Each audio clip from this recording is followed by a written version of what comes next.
مساء الخير، ازيكم يا شباب؟ اخباركم عاملين ايه؟ معاكم بنو في فيديو جديد كالعاده. اتمنى تكونوا كويسين ومبسوطين، واهلا بكم في فيديو رقم 3 تقريبا من الفيديوهات الطويله بتاعتي اللي بتنزل على اليوتيوب. فمره تانية مش محتاج اقول لك، تاكد انك انت عامل سبسكرايب ومشغل كل الاشعارات عشان ما يفوتكش اي فيديو سواء كان شورت او فيديو طويل زي ده على اليوتيوب. وتاكد انك برضو تتابعنا على الانستجرام وتيك توك وفيسبوك علشان برضو بنزل هناك ريلز بشكل يومي تقريبا. في موضوع كنت حابب ان انا من بدري اتكلم فيه معاكم، والفيديو ده ممكن يكون اول فيديو. انا يعني مش محتاج انك تعمل لي كومنتات عشان يبقى الفيديو يوصل لناس تانيين وده شيء بيدعمني. لا، انا محتاج منك رايك في الكومنتات تحت، او حاول يعني انا محتاج منك يعتبر زي ديسكشن. هنعتبر ان الفيديو عباره عن ديسكشن، بس انا بتكلم معاكم، هقول لكم الموضوع اللي بيؤرقني منذ الصغر او الفكره او الكونسبت اللي في دماغي، وانتوا تقولوا لي رايكم في الموضوع ايه. انا عايزك بس تتخيل معايا انك انت كان عندك صديق ليك.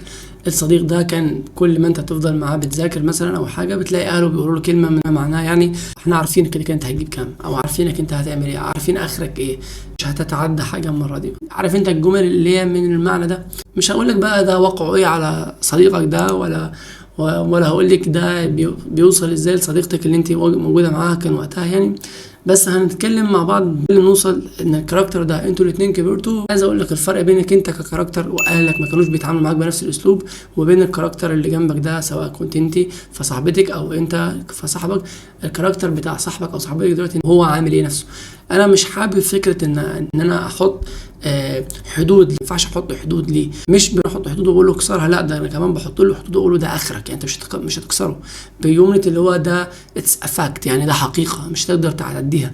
انا عارف ومدرك جدا ان في اختلاف في الكابابيلتيز او اختلاف في القدرات عند كل البشر، دي ربنا خلقنا بيها مفيش مشاكل، انا معترف بده. الفكره في ان ما ينفعش نستخدم الجمله دي كده كده كل واحد ربنا خلقه بقدرات ونبروزها ودايما نقولها للطفل انه هو بوقتها هياخد الموضوع على عاتقه، خلاص يعرف ان ده اخره، ده الماكسيمم بتاعه، ويبدا هو كمان يردد ده لنفسه ويردد ده وسط مجموعه من اصحابه او وسط اصحابه عموما. فبالتالي يبدا كيرف المجهود بتاعه يقل في الحياه عموما. بمعنى انه ممكن بكره بعد مثلا يبقى شغال في شركه مثلا، فتلاقيه بيطلب من زمايله في الشغل انهم يساعدوه علشان هو ما بيقدرش يبذل مجهود، او علشان مثلا يطلب من زمايله في الشغل يخلصوا له الحاجه الفلانيه علشان هو عمره من صغره ما كان بيفهمها. لا، it's not fair for them، يعني ده مش عدل ليهم ان هم يشيلوا سبب سوء التربيه. انا بحب اسميها سوء التربيه اللي نشأ عليه الشخص ده ودلوقتي موظف في الشركه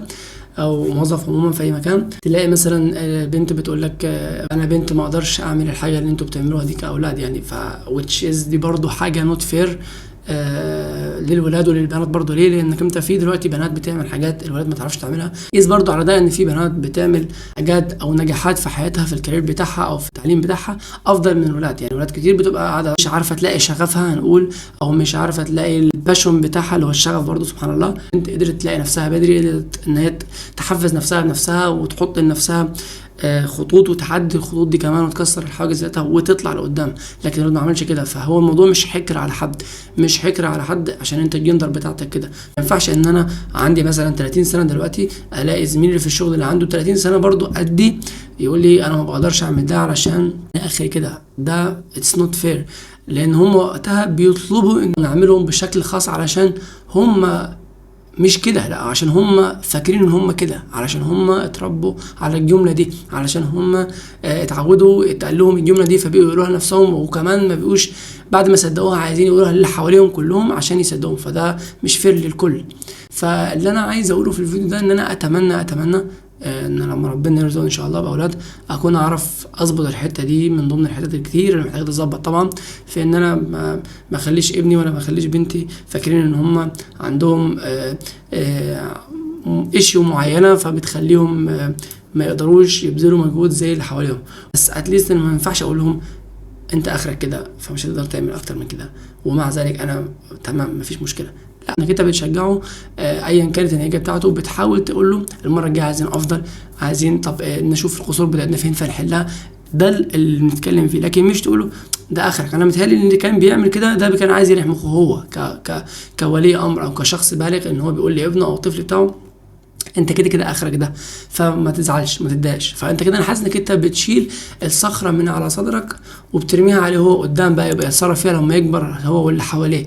لا، انت المفروض تبذل مجهود كأب او تبذلي مجهود كأم انك انت ما تقولولوش الجمله دي. فانا الموضوع ده بيؤرقني، لان فعلا انا بشوف ده دلوقتي، بلاقي ناس حواليا مش بتبذل مجهود زي اي حد تاني حواليها، علشان بنسبة 90% اتربوا على الجملة اللي بقولها دي.